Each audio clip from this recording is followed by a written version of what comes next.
राजीव और उसकी पत्नी काव्या शहर में अपने चाचा के घर रहने आए।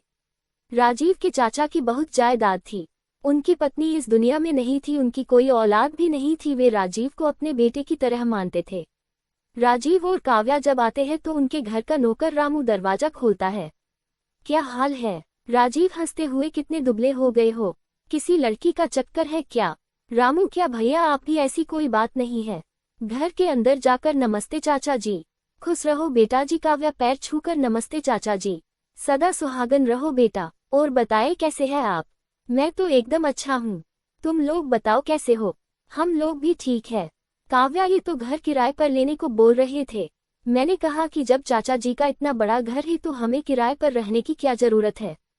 सही कहा बहू तुमने, वैसे भी मैं भी यहाँ अकेला रहता हूँ। अब तो मेरा भी मन तुम लोग में लगा रहेगा। अच्छा बेटा, तो तुम लोग फ्रेश हो जाओ। वो दोनों रूम में चले जाते हैं। काव्या, ये बताए कि चाचा जी इतने कम उम्र के हैं तो उन्होंने दूसरी शादी क्यों नहीं की? क्योंकि वो अपनी पत्नी से बहुत प्यार करते थे, वो उन अभी को भूल नहीं पाए, इसीलिए उन्होंने शादी नहीं की और वो मुझे ही अपना बेटा मानते हैं। तो इसका मतलब कि उनके बाद ये सारी जायदाद तुम्हारी हो जाएगी। मेरे पास गांव में इतनी जमीन खेत है और इतनी अच्छी नौकरी है, मुझे उनकी जायदाद का कोई लालच नहीं है और तुम भी अपने मन से ये सब निकाल दो। ये कहकर वो काव्या को अपनी बाहों में भरने लगता है, उसके साथ रोमांस करने लगता है। काव्या, मुझे नहाने जाना है। तुम तो कहीं भी चालू हो जाते हो। दूसरे दिन राजीव ऑफिस चला जाता है। रामू काव्या के लिए चाय लेकर आता है। उसे चाय देकर वो गार्डन में बैठे चाचा जी के लिए चाय लेकर जाने लगता है। तभी काव्या, ये दूसरी चाय तुम किसके लिए लेकर जा रहे हो? रामू, ये मैं मालिक के लिए लेकर जा रहा हूँ। तुम ऐसा करो कि ये चाय मैं लेकर चली जाती हूँ, तुम पौधों को पानी डाल दो। और वो चाय लेकर चाचा जी के पास चली जाती है। उन्हें चाय देते हुए जानबूझकर अपना पल्लू गिरा देती है। चाचा जी की नज़र उसके बदन पर पड़ती है और वो उसे देखते ही रह जाते हैं। वो दोनों चाय पीने लगते हैं। वैसे चाचा जी, चाय में चीनी तो ठीक है ना? हाँ, चीनी तो ठीक है। सुबह का मौसम कितना अच्छा लगता है। हाँ, सही कहा बहू तुमने, सुबह के टाइम गार्डन में चाय पीने का एक अलग ही मजा है। काव्या, तो मैं चलती हूँ। और वो जाने लगती है। पीछे से चाचा जी उसके बदन को देखते ही रह जाते हैं। रात के वक्त राजीव और काव्या दोनों बिस्तर पर होते हैं। राजीव उसके गालों को सहलाते हुए, काव्या, क्या तुम जानती हो चाचा जी ने आधी संपत्ति हमारे नाम कर दी है? हाँ जानती हूँ, आज आधी की है, कल पूरी कर देंगे। राजीव, बट नॉनसेंस काव्या, ये तुम क्या कह रही हो? तुम प्रॉपर्टी के चक्र में कोई गलत कदम मत उठा लेना। हाँ, तो इसमें गलत क्या है?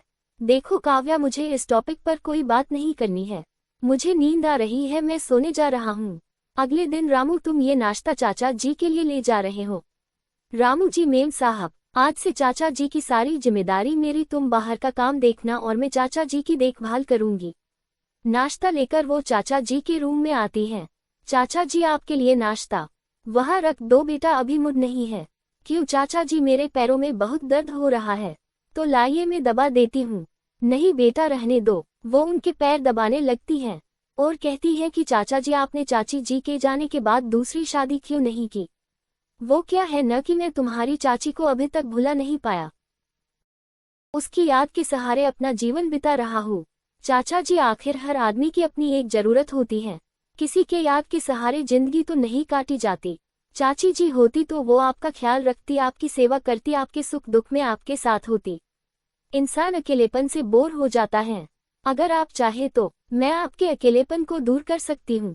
बहू, ये क्या कर रही हो? पागल हो गई हो? हाँ, अगर आपके अकेलेपन को दूर करने के लिए मैं पागल हो गई हूँ और आप भी मेरे इस पागलपन में खो जाए। वो उन्हें अपनी मीठी मीठी बातों में फंसा लेती है और उन्हें अपने साथ संबंध बनाने को तैयार कर लेती है। काव्या अपने चाचा ससुर के साथ संबंध बनाने लगती है। चाचा जी भी उसके जाल में फंस जाते हैं और वो भी उसके साथ संबंध बनाने को तैयार हो जाते हैं। थोड़ी देर बाद चाचा जी, काव्या, ये बात किसी को पता नहीं चलनी चाहिए। आप फिक्र मत कीजिए, ये बातें किसी को बताने वाली थोड़े ही होती है। कुछ दिनों बाद वकील अनूप चिल्लाते हुए, काव्या, क्या हुआ अंकल जी? चाचा जी तो सो रहे हैं। बेटा, ये फाइल अनूप को दे देना, मुझे जरूरी काम से जाना है, तो तुम ही ये फाइल उसे दे देना। काव्या चाचा जी के साथ संबंध बनाकर पूछती है कि ये फाइल मुझे वकील अंकल ने दी है। हाँ, मैंने ये सारी जायदाद तुम लोग के नाम कर दी है। तभी राजीव घर आ जाता है। वो काव्या को आवाज लगाने लगता है, उसे हर रूम में खोजने लगता है। जब वो चाचा जी के रूम में जाता है तो काव्या और चाचा जी एक दूसरे से लिपटे हुए होते हैं। ये देखकर राजीव को बहुत गुस्सा आता है और वो काव्या पे चिल्लाते हुए, काव्या तुम जैसा सोच रहे हो ऐसा कुछ नहीं है, चाचा जी ने ये सारी जायदाद हमारे नाम कर दी है। राजीव तो तुमने ये सब संपत्ति के लिए किया। और चाचा जी को मारने लगता है। मारते मारते वो उन्हें जान से मार डालता है। उसके बाद वो काव्या को भी जान से मार देता है और पुलिस को फोन कर बुलाकर अपने आप को पुलिस के हवाले कर देता है। तो दोस्तों आज की कहानी आप लोगों को कैसी लगी कमेंट में जरूर बताएं और हमारे चैनल को लाइक सब्सक्राइब करना ना भूलें। धन्यवाद।